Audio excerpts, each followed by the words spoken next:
فلسطين فليبتعدوا عن المسجد الأقصى المبارك. And if the Jews sincerely want peace with the Arabs and the Muslims, then they should stand away, keep away from the Al-Aqsa Mosque. In the Muslim religion, there is no possibility anyway of sharing the territory. If I come in there in some far corner, far away from a mosque, in an open area under a tree somewhere, if a Muslim will catch me murmuring psalms or some other prayer, he will call the police to have me egressed, shall I say. As far as the Al-Aqsa Mosque is considered, there are no negotiations, absolutely no negotiations about it. لأنه لا يملك أحد من المسلمين في العالم أن يتفاوض على الأقصى. Because no Muslim has the right worldwide to negotiate over the Al-Aqsa Mosque.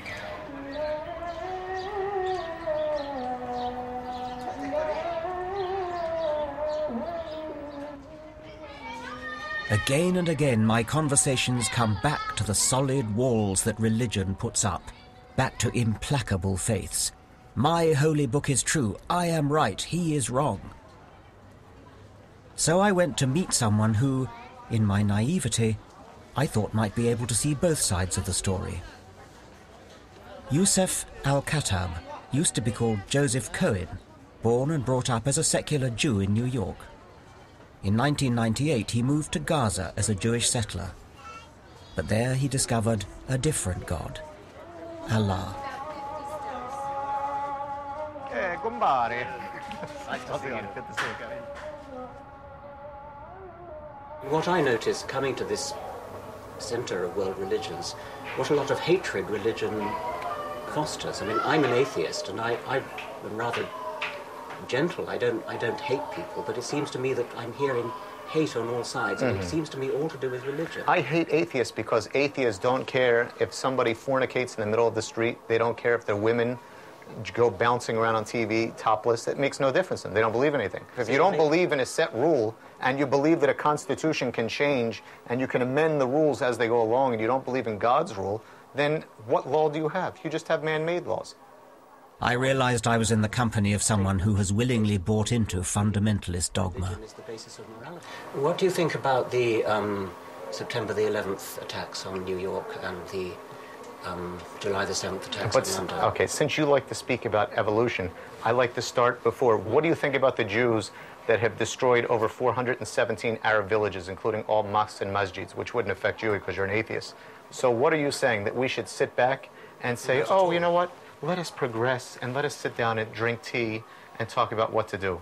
I think that's the most ridiculous thing. All I could say is, if there was no quote-unquote state of Israel, there would have been no September 11th.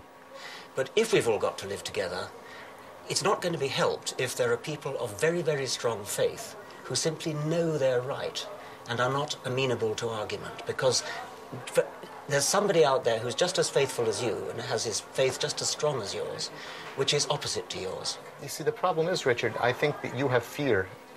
You know that this party of occupying Muslim lands and polluting society with these evil ideas that are around, it's not going to last forever. There will always be the soldiers of Allah there to give the response to this. So we also want the same thing. All we want is that we want the non-Muslims at this point off the lands of Muhammad sallallahu alaihi wasallam. All the lands of Muhammad, we want the kuffar out of it. Do you want Islam to take over the rest of the world?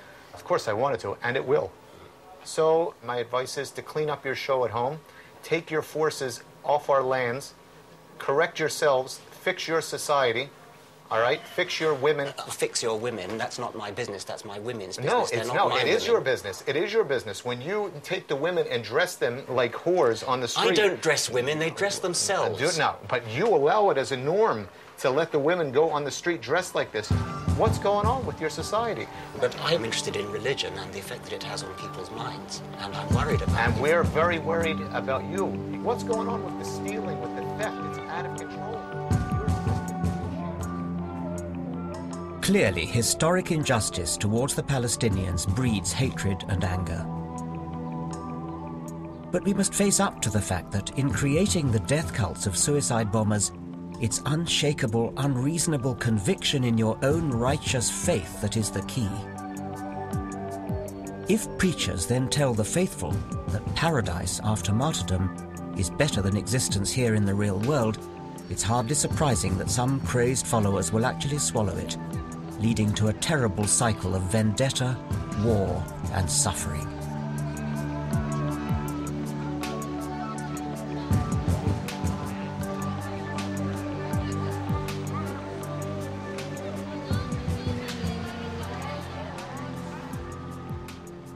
Well, I'm here on the Mount of Olives, looking out over this beautiful old city.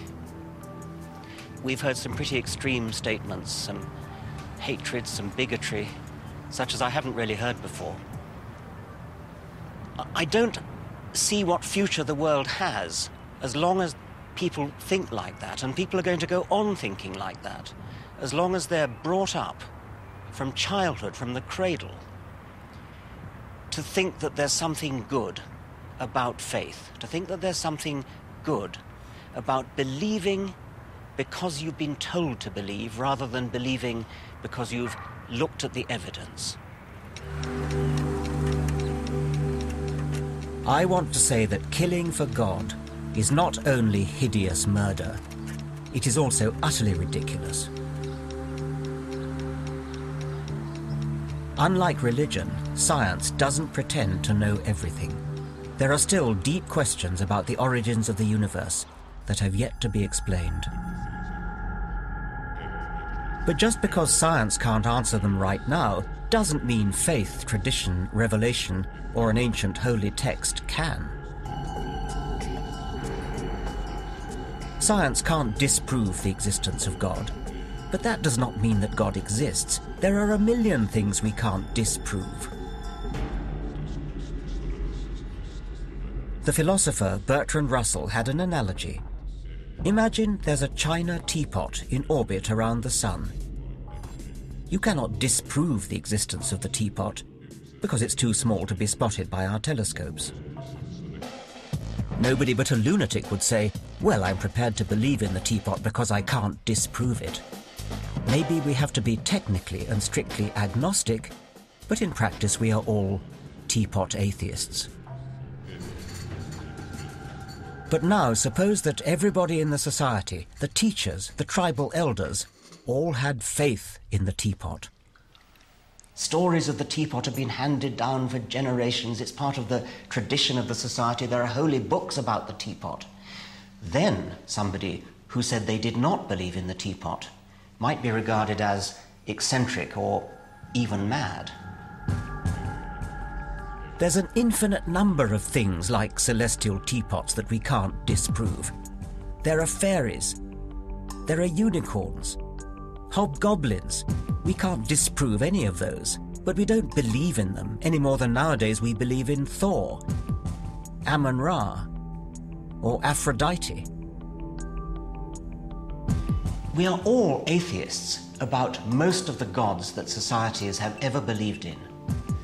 Some of us just go one god further.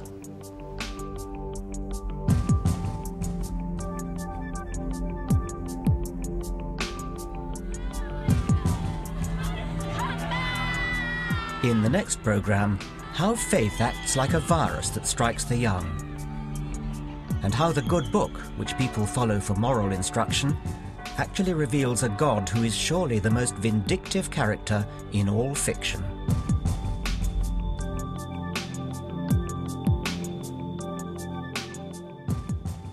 There's more discussion on the issues raised in this programme on Channel 4's Can You Believe It website at channel4.com/culture. Next up, George reckons he's down with the youth. Or is he? It's Celebrity Big Brother.